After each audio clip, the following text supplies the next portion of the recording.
Welcome back to the Life Recovery Devotional series here on the Restboro Church. Today we are looking at Step 2, Day 20, God's Wisdom. Our Bible reading for today is James 3:13 through 18. Step 2, we came to believe that a power greater than ourselves could restore us to sanity. There's that good word right there, sanity. I love it. When we get caught up in catering to our addictions, it's almost like we're a different person. It's like there are two of us tied up together. The Bible recognizes this dual nature in all of us. One part yearns for good, and the other part of us is drawn towards corrupt and animal passions. The Bible describes a kind of worldly wisdom that justifies destructive behavior and leads to disorder, instability, and confusion. We need to beware of this type of wisdom, which is characterized by jealousy and selfishness. James wrote, "For jealousy and selfishness are not God's kind of wisdom. Such things are earthly, unspiritual, and demonic. For wherever there is jealousy and selfish ambition, there you will find disorder and evil of every kind." Wow, this one's going off strong. That was from James 3:15 and 16. This kind of thinking causes us to focus on what others are and have.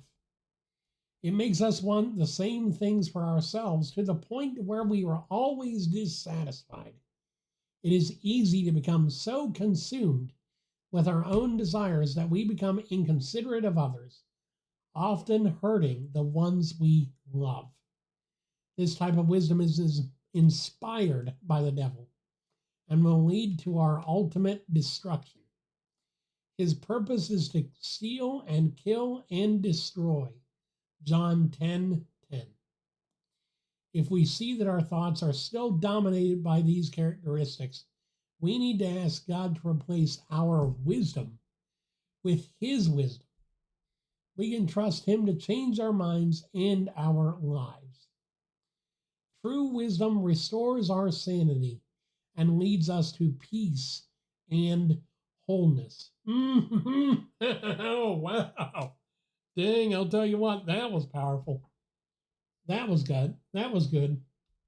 You know, one of the things that I think about this particular, and it's really funny that today is the day that I decided to record these last 4 videos, and that today is today's reading. This is today's reading. God's wisdom is so much better than mine ever could be. I'll tell you what, I remember thinking I was wise when I was young. You know, I remember walking into a classroom one day. I'd been ticked off all day. I don't know what it was. But I walked into my homeroom classroom, and for whatever reason, I got ticked off with my teacher. And I stood up at my desk, and I pointed out into the room, and I said, "You know what? All of you are stupid as a hack, and I'm the only smart person in this room." I was arrogant, selfish, self-serving, and angry. And I thought that was wise. Wisdom doesn't carry with it these kind of negative traits, and yet I viewed myself as wise. That is why I can look back and go, "Wow, God, great things you have done," because I could not have done any of this for myself to get myself to change at all. I could have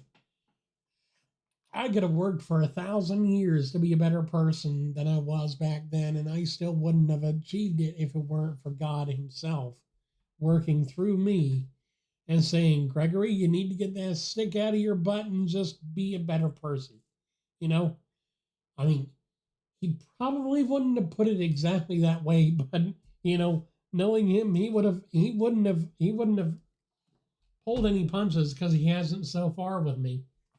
I've done some pretty silly and selfish things in my life. And when I've gotten off the beaten path since I've become a born again Christian, he has pulled me back every single time and said, wait a minute, need to think about this. This is not good for you. Are you really doing what you should be doing, or are you doing what you want to be doing? Because those are not the same kind of thing. And I have to say, God, I know. And he's like, well, if you know, why are you doing it? That's the kind of wisdom that I have to seek. I have to seek not my own understanding, but God's understanding for me. That's what the Bible even tells us. Lean not on your own understanding, but in all ways ask God. Seek God. Pray to God. Those kinds of, if we did more of that, maybe we'd actually see ourselves come to a better understanding of what his plan is for us. But that's just today's reading. I want to thank you guys for watching, sharing, subscribing, liking, commenting, being a part of my community online, being a part of the faithful few that are supporting this channel and supporting this ministry in the way that you are. I want to thank you so much. God bless you. Have a wonderful day. I'll see you again soon. And until then, take care of yourselves, and I'll see you tomorrow. Bye.